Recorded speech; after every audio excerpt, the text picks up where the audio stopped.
Friends, வாங்க tea சாப்பிட்லாம். பரபரப்பான அரசியல் தொடங்கிடுச்சு இல்லையா? ஒரு டீயை போட்டுட்டு இந்த வீடியோ பேசினா நல்லா இருக்கும் அப்படின்னு என்னுடைய இணையர்கிட்ட கொஞ்சம் டீ வச்சு தர முடியுமா அப்படின்னு கேட்டேன். நானும் தானே வேலைக்கு போயிட்டு இருக்கேன், நான் ஸ்டாப்பாக வேலை பார்த்துட்டு இருக்கேன்ல, நீங்களே வச்சுக்கலாம்ல. சரி, இந்த ஒரு தடவை நான் வச்சு கொடுக்குறேன், ஆனால் இனிமேல் நீங்களே இதெல்லாம் பண்ணிக்கணும், புரிஞ்சுக்கோங்க அப்படின்னு ஒரு செல்லமான ஒரு அட்வைஸும் கொடுத்துருந்தாங்க. அதுதானே ஈக்குவாலிட்டி, சமத்துவம் அப்படின்னு சொன்னாங்க. அவங்களே இன்னொன்று வேடிக்கையாக சொன்னாங்க, இப்பெல்லாம் பெண்களுடைய காலம், பெண்களுக்கான அதிகாரம் எல்லாமே நிறைய வந்திருக்கு, முன்னோக்கி பயணிச்சிட்டு இருக்கோம், புரிஞ்சிக்கணும் அப்படின்னு தோழமையாக புரிஞ்சுக்கோங்க சகா அப்படின்னாங்க.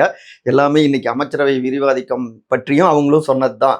4 பெண் அமைச்சர்கள் நியமிக்கப்பட்டிருக்காங்க இல்லையா, அப்போ அவங்களுக்கு துறை கொடுத்துருக்காங்க இல்லையா. ஸோ இதெல்லாமே ஒரு பாசிட்டிவாக பார்க்கப்படுது.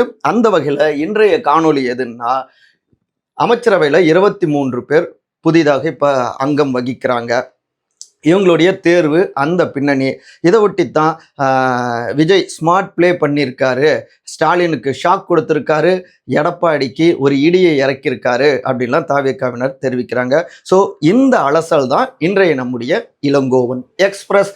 நான் உங்கள் சகோ சே த இளங்கோவன். நிகழ்ச்சிக்கு போகலாம். இந்த டீயை சாப்பிட்டு முடிக்கிறதுக்குள்ளார இந்த கண்டென்ட்டை முடிச்சோம்னா அதான் எனக்கு டாஸ்க்கு.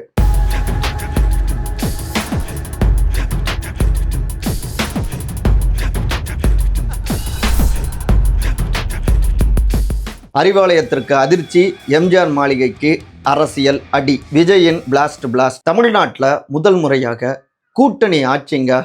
அதாவது திராவிட கட்சிகள் மட்டுமே ஆட்சி புரிந்து கொண்டிருந்த நேரத்தில் கூட்டணி ஆட்சி அப்படிங்கிற ஒரு முன்னெடுப்பை இன்னைக்கு சாத்தியப்படுத்தியிருக்காரு தமிழக வெற்றி கழகத்துடைய தலைவரும் தமிழ்நாட்டுடைய முதலமைச்சருமான திரு ச ஜோசப் விஜய் அவர்கள். மே 21ஆம் தேதி 23 பேர் அமைச்சரவையில் புதிதாக இடம் பிடிச்சிருக்காங்க. அதில் காங்கிரஸ் கட்சியை சார்ந்த 2 பேர் அமைச்சரவையில் இடம் பிடிச்சிருக்காங்க. அவங்களுக்கும் பங்கீடு கொடுத்து கூட்டணி ஆட்சி அப்படிங்கிறத எப்போ அங்கே நம்முடைய விகடனுடைய ஃபங்க்ஷனில் சொல்லியிருந்தார் இல்லையா, அண்ணல் அம்பேத்கர் அவர்களுடைய புத்தக விழாவில் ஆட்சி அதிகாரத்தில் பங்குன்னு சொல்லியிருந்தார்.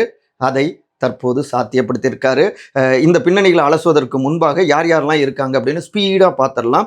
தூத்துக்குடியுடைய சட்டமன்ற உறுப்பினரான திரு ஸ்ரீநாத் அவர்கள், அவினாஷி சட்டமன்ற உறுப்பினர் கமலி அவர்கள், அப்புறம் குமாரபாளையம் விஜயலட்சுமி அவர்கள், காஞ்சிபுரம் திரு ரஞ்சித்குமார் அவர்கள், கும்பகோணம் திரு வினோத்குமார் அவர்கள், திருவாடனை திரு ராஜீவ் அவர்கள், கடலூர் திரு ராஜ்குமார் அவர்கள், அரக்கோணம் திரு காந்திராஜ் அவர்கள், ஒட்டப்பிடாரம் திரு மதன்ராஜ் அவர்கள், ராஜபாளையம் ஜெகதீஸ்வரி அவர்கள், கிள்ளியூர் சட்டமன்ற தொகுதி பார்த்தோம்னா காங்கிரஸ் கட்சியுடைய சட்டமன்ற உறுப்பினர் திரு ராஜேஷ்குமார் அவர்கள், ஈரோடு திரு விஜய் பாலாஜி அவர்கள், ராசிபுரம் திரு லோகேஷ் தமிழ்ச்செல்வன் அவர்கள், சேலம் தெற்கு திரு தமிழன் பார்த்திபன் அவர்கள், அப்புறம் திருவரங்கம் ஸ்ரீரங்கம் தொகுதி திரு ரமேஷ் அவர்கள், மேலூர் சட்டமன்ற தொகுதி காங்கிரஸ்க்கு திரு விஸ்வநாதன் அவர்கள், வேளச்சேரி திரு குமார் அவர்கள், திருப்பெரும்புதூர் திரு தென்னரசு அவர்கள், கோவை வடக்கு திரு சம்பத்குமார் அவர்கள், அறந்தாங்கி திரு முகமது ஃபர்வாஸ் அவர்கள், தாம்பரம் திரு சரத்குமார் அவர்கள், ஆர்கே நகர் திரு மரிய வில்சன் அவர்கள், கிணத்துக்கடவு திரு விக்னேஷ் அவர்கள். மொத்தம் 23 பேருங்க.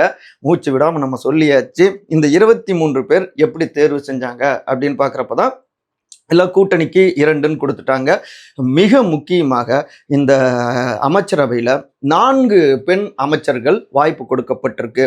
இதுக்கு முன்னாடி முன்னாள் முதலமைச்சர் மறைந்த செல்வி ஜெயலலிதா அவர்களுடைய ஆட்சியில் 3 பெண் அமைச்சர்கள் இருந்தாங்க. போன முன்னாள் முதலமைச்சர் திரு மு.க. ஸ்டாலின் அவர்களுடைய ஆட்சியில் 2 பெண் அமைச்சர்கள்.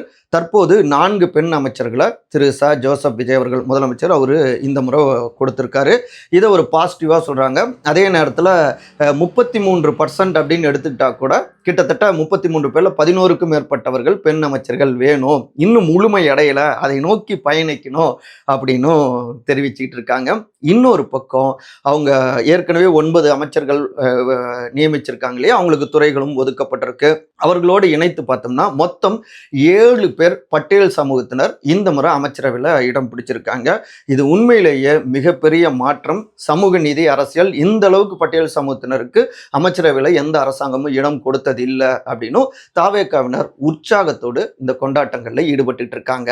இதை வச்சு தான் முன்னாள் முதலமைச்சர்களான திரு மு.க. ஸ்டாலினுக்கு பெரிய ஷாக்கு, திரு எடப்பாடி பழனிசாமிக்கு பெரிய அரசியல் இடியை இறக்கிட்டாரு இந்நாள் முதலமைச்சர் எங்களுடைய திரு ஜோசப் விஜய் அப்படின்னு கொண்டாடிக்கிட்டு இருக்காங்க தாவேக்காவினர். எப்படிங்க அப்படின்னு சொல்றப்ப இப்ப 7 பேர் பட்டியல் சமூகத்தினருக்கு அமைச்சரவையில் இடம் கொடுக்கப்பட்டிருக்கு. இது சமூக நீதி அரசியல் அப்படிங்கிறதுல ஒரு முன்னோக்கிய பாய்ச்சல். திமுக சமூக நீதி ஆட்சின்னு சொல்லிட்டு இருந்தாங்க, அதை விட உயர்ந்தவர்கள் நாங்க அப்படின்னு இதுல படம் போட்டு காட்டியிருக்காரு. ஒன்று. இரண்டாவதாக சமத்துவம் அப்படின்னா எல்லாருடைய கட்சிகள்லையும் வாக்குகள் பெற்று நம்ம ஆட்சிக்கு வரோம். அப்ப அனைத்து கட்சியினரும் கூட்டணியோட பலத்தோட வரப்போ அவங்களும் அதிகாரத்துல பங்கு கொடுத்தாதானே அது சரியா இருக்கும் அப்படிங்கிற ஒரு டோனையும் இதுல காட்டுறாங்க. காங்கிரஸ்க்கு 2 இடம், இதன் மூலமாக அனைத்து கட்சிக்குமான அதிகாரம் அப்படின்னு இது ஒரு கூட்டணி சார்ந்த ஒரு தர்மமாகவும் முன் வைக்கிறாங்க. இதற்கடுத்து சென்னை வட்டாரங்கள்ல மட்டுமே பார்த்தோம்னா இப்ப சென்னை தான் திமுகவுடைய ஸ்ட்ராங் ஜோனா இருந்தது.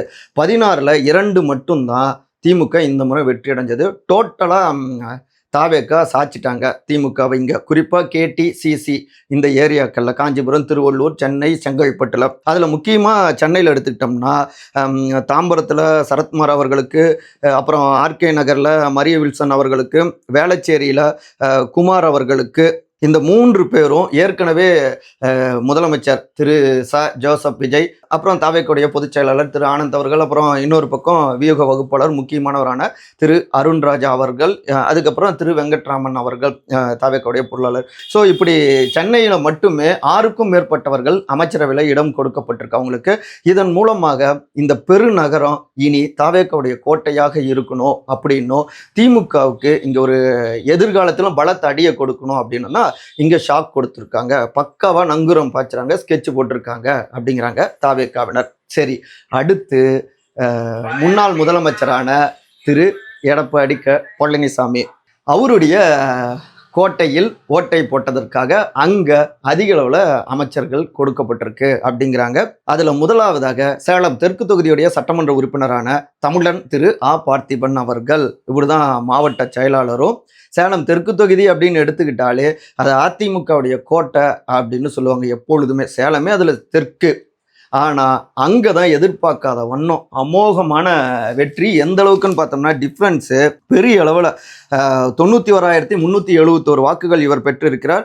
எதிர்த்து போட்டியிட்ட திமுக 2வது இடம் வந்துடுச்சு. திரு லோகநாதன் 58,002, திரு வினோத் அதிமுகவில் பெரிய வசதிகாரரு 50,216. ஸோ கிட்டத்தட்ட 68, 78, 88, 33,000க்கும் மேற்பட்ட வாக்குகள் வித்தியாசத்தில் அமோகமாக வெற்றி அடைஞ்சதற்காக இந்த பரிசு. ஒன்று. இரண்டாவதாக திரு எடப்பாடி அவர்களுடைய கோட்டைன்னு வர்ணிக்கப்படுற இந்த சேலத்தில் மெயினாக சிட்டியில் சேலம் தெற்கு, சேலம் வடக்கு, சேலம் மேற்கு 3லையும் சாச்சிட்டாங்க. இதுலேயும் தமிழன் பார்த்திபன் அவருடைய ரோல் இருக்குது அப்படிங்கிறாங்க.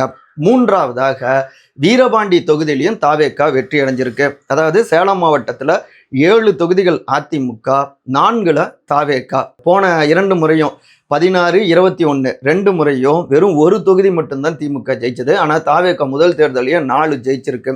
இல்லை வீரபாண்டி பார்த்தோம்னா அங்கே முன்னாடியே எனக்கு தெரிஞ்சு முன்னாள் அமைச்சர், வேளாண்மை துறை அமைச்சர் திரு வீரபாண்டி ஆறுமுகம், வீரபாண்டியார்னு அழைக்கப்படுவார், அவருடைய நினைவிடத்துக்கு போய் அப்பவே திரு பார்த்திபன் அஞ்சலி செலுத்தி இந்த தேர்தல் பரப்புரையை முன்னெடுத்தார். முன்னாள் அமைச்சர், அவருடைய கோட்டைன்னு வர்ணிக்கப்படுறது சேலம். ஸோ அவருக்கான அந்த மதிப்பு கொடுத்தது அவருடைய ஊர்லேயே, வீரபாண்டியார் அவர்களுடைய ஊர்லேயே, வீரபாண்டியிலேயே தாவேக்காவையும் வெற்றியடைய வச்சது. அதாவது ஒரு எமோஷனல் கனெக்ட்.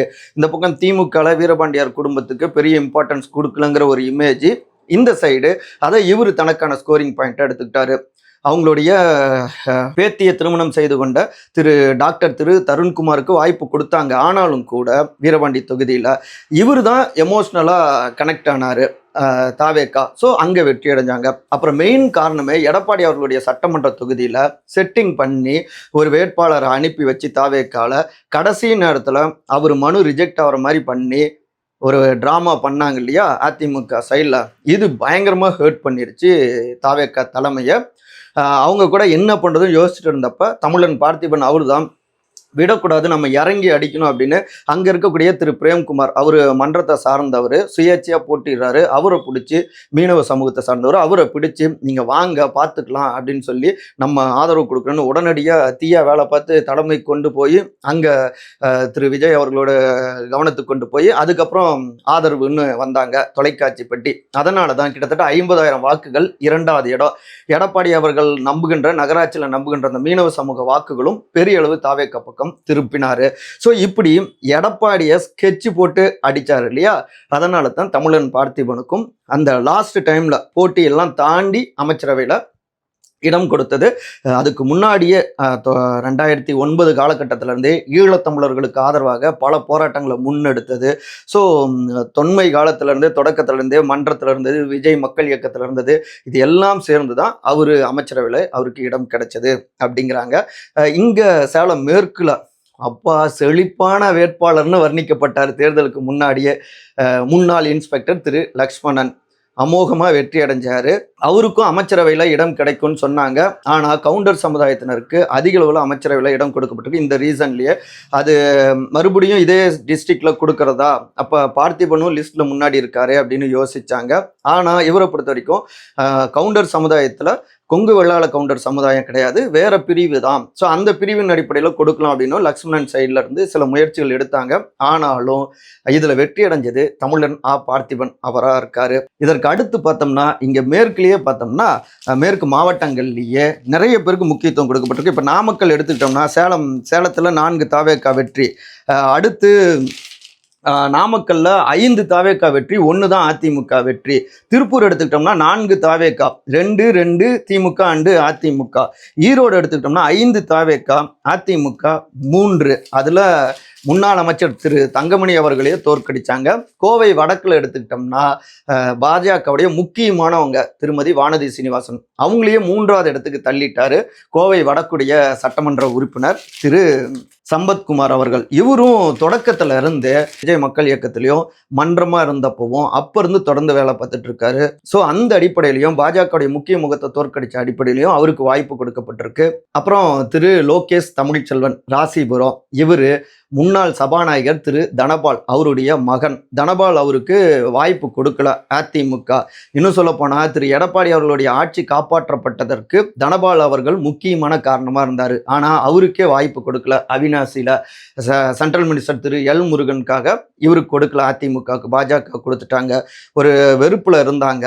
அது இன்னொரு பக்கம் ராசிபுரம் தொகுதியில் ஏற்கனவே அங்கே போட்டிட்டு இருக்காங்க. ராசிபுரம் அவங்களுக்கான ஒரு ஸ்ட்ராங் ஜோன். அங்கே அவருடைய மகன் தாவேக்கா சார்பாக திரு லோகேஷ் தமிழ்ச்செல்வன் அவருக்கு வெற்றியாக மாறி இருக்கு. அதிமுகவுக்கு ஒரு அடி கொடுக்கணும் அப்படின்னும் அவரும் அமைச்சரவையில் இடம் பிடிச்சிருக்காரு. அவினாசியில் வெற்றி அடைஞ்ச அந்த பெண்ணும் புரட்சிகரமான தாய்மார் அப்படின்லாம் வர்ணிக்கப்பட்டாங்க குழந்தையோட, அவங்களுடைய அந்த பரப்புரை. ஸோ அவங்களுக்கு வாய்ப்பு கொடுக்கப்பட்டிருக்கு. ஸோ சொல்லி வச்சு அடிச்சிருக்காரு. எங்களுடைய ஸ்ட்ராங் ஜோன் அப்படின்னு பார்த்தோம்னா பட்டியல் சமூகத்தினருடைய வாக்குகளும் பெண்களுடைய வாக்குகளும் அதிக அளவில் எளிய மக்களுடைய வாக்குகளும் எங்களுக்கு விழுந்தது தாவேக்காவுக்கு. ஸோ அந்த ஏரியாக்கள்ல இருந்து அதிக அளவில் நாங்கள் அமைச்சரவையிலையும் பிரதிநிதித்துவம் கொடுத்துருக்கோம். மக்களுக்கு நாங்கள் செய்த நன்றி கடன் அப்படின்னு தெரிவிக்கிறாங்க தாவேக்கா சைடில். இப்படி அமைச்சரவை விரிவாக்கத்தை பெருமிதமாக தாவேக்கா தெரிவிச்சிட்டு இருந்தாலும் இன்னொரு பக்கம் 2 பேர் பிராமண சமுதாயத்தில் போட்டியிட்ட 2 பேருக்குமே அமைச்சரவையில் இடம் கொடுத்துருக்காங்க. திரு வெங்கட்ரமணன், திரு ரமேஷ் திருவரங்கம் மயிலாப்பூர். தப்பு ஒன்றும் சொல்லலை. ஆனால் இஸ்லாமியர்களுக்கு ஒருத்தருக்கு தான் இப்போ அமைச்சரவையில் இடம் கொடுக்கப்பட்டிருக்கு.